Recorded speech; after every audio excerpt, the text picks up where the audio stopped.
যারা মসজিদ আবাদ করে ওরা আমার প্রতিবেশী। মসজিদ আবাদ করে ওরা কি আল্লাহ। হায় হায়, মিন্টুর কুত্তার যদি এত পাওয়ার থাকতে পারে মনে হয় বোঝেন না। মিন্টু রোডে তো কুকুর থাকে না, থাকে না? কেন ওর গলায় পেট থাকে, কুত্তারাডুর মধ্যে ঘুরে, ঠিক না? কি একটা ধরে একটা খবর কি হয়, ওর যদি এরকম অবস্থা হয়, ঠিক না?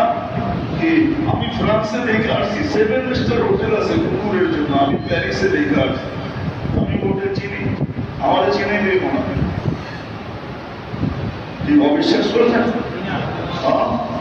বিদেশে যাওয়ার সময় কুকুর রেখে গেছে 7 স্টার হোটেলে।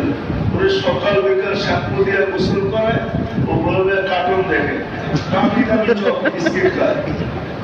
বিশ্বাস হয় না?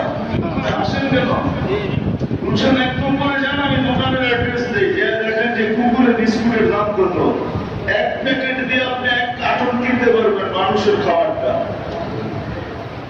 1 প্যাকেটের যা দাম, ওটা দিয়ে 1 কার্টুন কিনতে পারবেন। আমি যাই না, শুনি না, তারপরে বলতেছি। বুঝছেন? 1 নম্বরে দোকান আছে, শুধু কুকুরের আইটেম পাওয়া যায়, বিস্কিট পাওয়া যায়, অনেক কিছু পাওয়া যায়। যদি দুনিয়ার একটা দাম হয় এরকম, আল্লাহর প্রতিবেশীর দাম হবে কিরকম? আমাদের দাম গাই না ছিল আনি, আমার প্রতিবেশীরা কোথায়? ফেরেশতারা নিয়ে যাবেন প্রতিবেশী কারা? যারা মসজিদ আবাদ করে আল্লাহর প্রতিবেশী। শান শওকত নিয়ে যায় বসবে, যারা দিন আবাদ করে আল্লাহর প্রতিবেশী। যারা বেতলবের ভিতরে তলব পাদা করে ওরা আপনার প্রতিবেশী। বেতলব বোঝেন? যার ভিতরে দিনদারির তলব নাই, দিনদারির তলব নাই, চিন্তারির আশা আকাঙ্ক্ষা নাই, উদ্দীপনা নাই।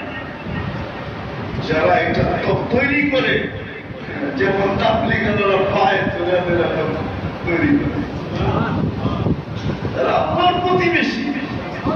এই জন্য আসে, শিখি নিজের জীবনের মূল্যায়ন।